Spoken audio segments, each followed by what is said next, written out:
جی آج jail premises के अंदर अबू इसनात जुल्करनैन साहब के पास आज दो मुकदमात की मुख्तलिफ मुकदमात की समात हुई। एक तो इमरान खान साहब की अबूरी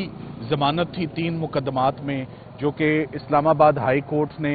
दोबारा वो बेल एप्लीकेशंस उनकी रिवाइव की। जुल्करनैन हसनात जुल्करनैन साहब ने ही ये ज़मानतें आज से तकरीबन 2 माह पहले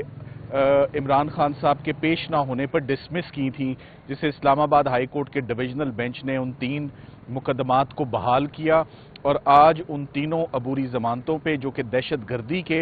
मुकदमात थे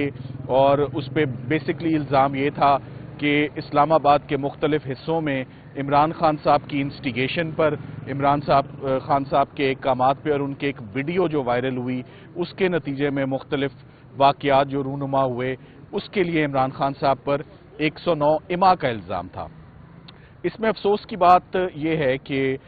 जैसे स्टॉक एक्सचेंज में कुछ चीज़ों के स्टॉक्स ऊपर होते हैं और कुछ के नीचे होते हैं और रोज़ाना का उतार चढ़ाव होता है, इसी तरह इमरान खान साहब के ऊपर भी जितने मुकदमात हैं उन केसेस में कुछ केसेस जो है उन पे प्रेफरेंस, उनकी प्रायोरिटी, उन पे जो ध्यान है वो सरकार का और प्रोसिक्यूशन का ज़्यादा होता है और कुछ पे कम हो जाता है। सो आज के तीनों मुकदमात में जो जमानतें थी, जमानत की प्रायोरिटी होती है, जमानत की प्रेफरेंस होती है, वो लिबर्टी का क्वेश्चन होता है। सो तीनों जमानतों में प्रोसिक्यूटर साहिबान ने आने की जहमत ही नहीं की और इन्वेस्टिगेटिंग ऑफिसर 3 मुख्तलिफ थानों के मुकदमात थे, तीनों का रिकॉर्ड आज पेश ही नहीं किया गया, जिसकी वजह से दोबारा एक दफ़ा जमानत की एप्लीकेशन पर फैसला नहीं हो सका और वो इल्तवा का शिकार हुई है और आज दोबारा ये बेल एप्लीकेशंस परसों के लिए जो है ये अब फिक्स हुई हैं। साथ ही साथ साइफर में आज की डेवलपमेंट यही है कि आज साइफर केस में जज साहब को बताया गया है कि आज डिविजनल बेंच दोबारा इस केस की समात 11 बजे के बाद शुरू करेगा और इसमें स्टे अभी तक फील्ड में है। प्रोसिक्यूशन की जानिब से जुल्फकार नकवी साहब पेश हुए और उसमें भी दोबारा परसों के लिए समात को उसमें एडजर्न हुई हैं। कोई गवाह पाबंद नहीं हुआ। परसों सिर्फ इस चीज़ के लिए रखा गया है कि इस्लामाबाद हाई कोर्ट क्या फैसला करती है। साथ ही साथ ये भी बात बड़ी अहमियत की हामिल है कि कल सुप्रीम कोर्ट ऑफ पाकिस्तान 3 रुकनी बेंच इमरान खान साहब की साइफर के केस में जमानत पर समात होगी और साथ ही साथ जो जल्दबाजी में उनका ट्रायल चल रहा है और जेल में जो ट्रायल चल रहा है और डिफेक्टिव चार्ज जो फ्रेम हुआ है उसके हवाले से भी जो है वो हेयरिंग कल 3 रुकनी जो बेंच है कल उस पर वो समात करेगा। आज इमरान खान साहब ने जज साहब से मुखातिब हो के उन्होंने इस बात का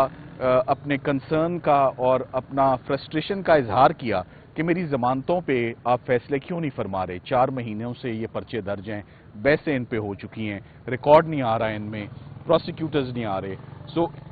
उन केसेस पर आप प्रायोरिटी पर और प्रेफरेंस देते हुए उनको आप वो फैसला दें। इमरान खान साहब ने आज वैसे इंटरनली गुफ्तगू करते हुए लीगल टीम में बैरिस्टर उमैर नियाजी साहब को उन्होंने दोबारा अपनी तमाम लीगल डिसीजन मेकिंग का इंचार्ज होली सोली उनको मुकर्रर किया है कि जो भी इंस्ट्रक्शंस हैं, हमने जिस मुकदमे को भी फाइल करना है, जो भी लीगल स्टेप, इमरान खान साहब की बहुत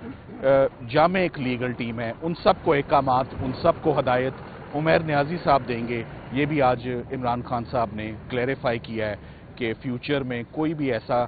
स्टेप ना उठाया जाए जो इंचार्ज लीगल हेड के नॉलेज नोटिस में ना हो। So once again all eyes on Islamabad High Court, जहां आज डिविजनल बेंच अपना फैसला 11 बजे के बाद सुनाएगा कि साइफर केस मुकदमे का क्या इसका बनता है, और सुप्रीम कोर्ट ऑफ पाकिस्तान जहां कल jail trial, defective framing of the charge और सबसे बढ़ के जमानत की दरखास्त पर इमरान खान साहब की कार्रवाई कल होने जा रही है। ये तकरीबन 10:30 बजे कल मुतवक्के है। Thank you very much. Salman Safdar साहब, ये बताइएगा कि साइफर के साथ साथ अलकादिर ट्रस्ट का केस भी अडियाला जेल में उसकी तफ्तीश का सिलसिला जारी है और आज उसकी समाअत भी होनी है। ये बताइएगा कि अलकादिर ट्रस्ट केस को आपने इसके ट्रायल को चैलेंज नहीं किया हुआ है? देखिए, अलकादिर ट्रस्ट के केस को सरदार लतीफ़ खोसा साहब उसको हैंडल कर रहे हैं, उस मुकदमे को, और साइफर کیس کے بعد القادر کی طرف رخ کرنے کا میری نظر میں اس کا ایک ہی مطلب ہے کہ سائفر کیس دن بدن کمزور ہوتا جا رہا ہے. سائفر کیس کی جیسے جیسے سماعت اعلیٰ عدلیہ کے پاس جاتی جا رہی ہے, سائفر کیس کے غبارے میں سے ہوا نکل رہی ہے, اور یہی وجہ ہے کہ اب پروسیکیوشن ایک نیا راستہ, ایک نیا مقدمہ اور ایک نیا دھیان اور ایک نیا جو ہے وہ اپنا وہ اس پر فوکس کرنے والے ہیں. ریمانڈ اس میں ہو گیا, اس ریمانڈ کی ضرورت نہیں تھی, مگر اس میں کیا ہوتا ہے میرا خیال ہے کہ اس میں سردار لطیف کھوسہ صاحب آپ کو بہتر بتائیں گے. Thank you very much. Thank you, شکریہ.